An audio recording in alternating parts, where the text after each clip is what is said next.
So for this lanyard, you are going to need a medium weight yarn. The hook that I'm using is 3.5 millimeters. Going to need a needle, one of these lobster claw lanyard hooks, and then also a pair of scissors. So to start, we're going to put the yarn onto our hook, and we're going to make sure that we leave a good amount of yarn so that we can use that to weave it together onto the clasp later. And we're going to begin by chaining 70 and then plus 1 for the chain stitch at the end. So now that we have our 70 plus 1, we're going to half double crochet into the entire row, and we're going to specifically do it into these back loops. If you're looking at your chain, this kind of looks braided on this side. If you flip it over, you've got these bumps along here on the stitches. That's where you're going to be half double crocheting into, because we want to give it the nice braided edged look on the side of the finished pieces. So we're gonna skip what would be this first stitch here. I'm gonna loop it around once. Once you're in, you're gonna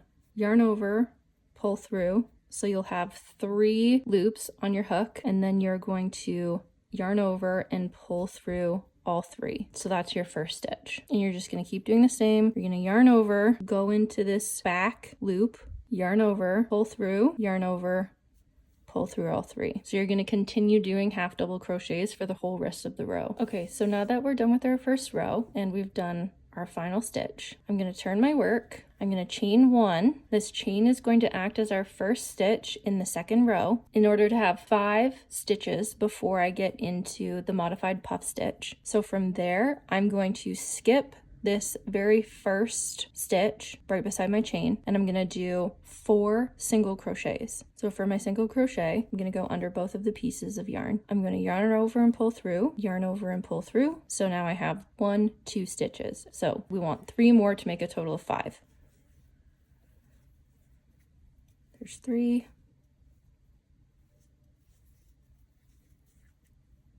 There's 4. And there's 5. So now to do the modified puff stitch, what you're going to do is you're going to skip this next stitch, and you're going to single crochet into this second stitch here. And again, we're going into both. So I'm going to single crochet, pull through. And then for the modified puff stitch, I'm going to yarn over, go into this stitch that we skipped. So I'm going to put that through. Yarn over again, pull through. Again, yarn over into the same stitch that we are currently working in. Put that through. Yarn over again, pull through. So now I'm going to be left with 5 loops on my hook.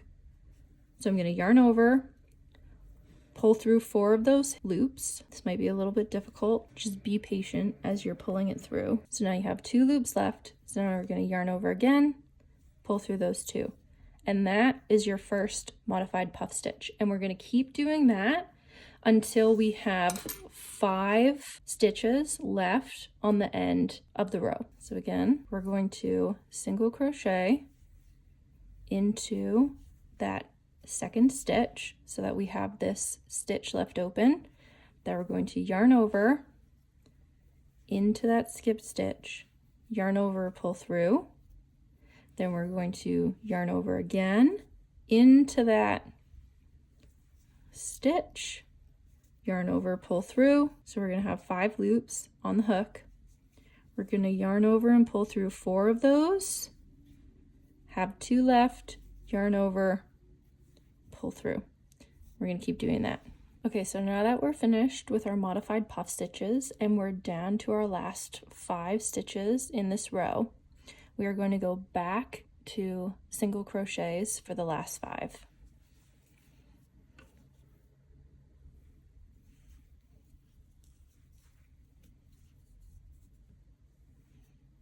And again, we're doing them into both.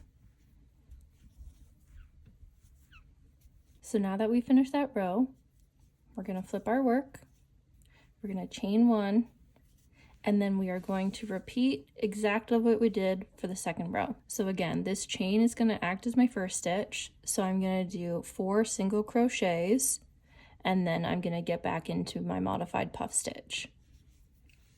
So now that we've gotten to the end of our third row, we're gonna turn our work, chain 1, and we're going to single crochet into each stitch of the 4th row, skipping this first stitch at the chain, and under both of the yarns, we're gonna single crochet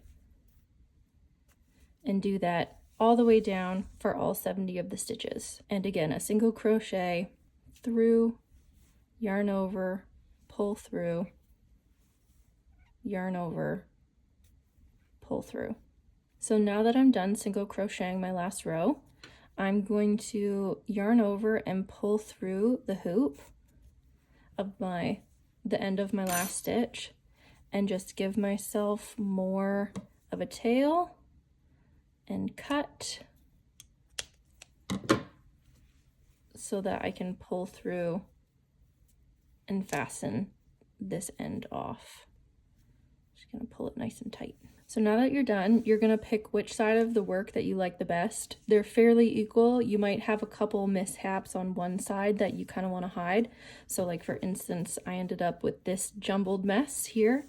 So I've decided that I'm going to keep this side on the inside, and I'll fold it over like this so that the nicer side is on the outside. So then what you're gonna do, you're gonna take your little clip and you're going to put your work through the hole. Make sure that the string is pulled through. We're gonna bring up the other edge of our work, make sure that's lined up. I'm gonna take one tail, doesn't matter if it's this one or this one, they're both gonna get threaded through. Take the tail, thread it onto our needle, and I like to start by going through the top and making my way across, so that I know that it's all secured completely across here. So I'm going to go into my first and top hole here, line it up with the top hole on this side, and pull through. And then I'm just gonna weave back and forth along the top edge.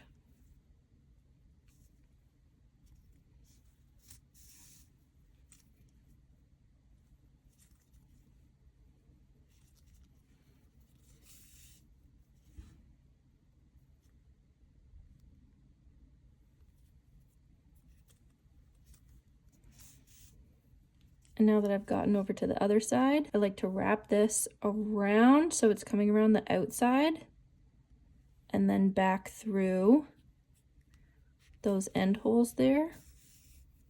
Oops. Just pull that tight, and then we can bring up the clasp to the top of the work. From here, I'm going to go through the inside holes and make sure that we're getting underneath the clasp, so that when we sew it, we're going to be sewing underneath the clasp and holding it into place at the top. I like to come around the outside and go back through that same outer hole. So now I have that yarn securing on the outside. And then I'm going to be done with this tail now. So I'm going to weave it into the back and then weave it down.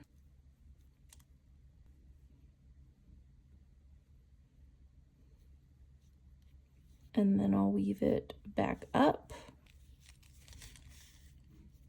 so that I know it's nice and secure, and cut off.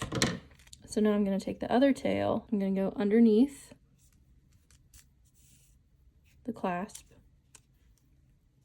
and then weave through, making sure that I'm getting underneath along the clasp the whole way across the work.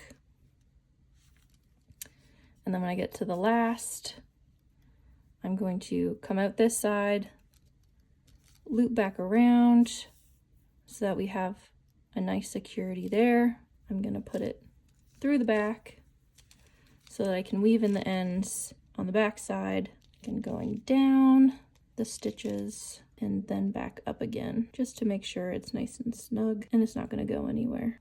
Cut the last strand.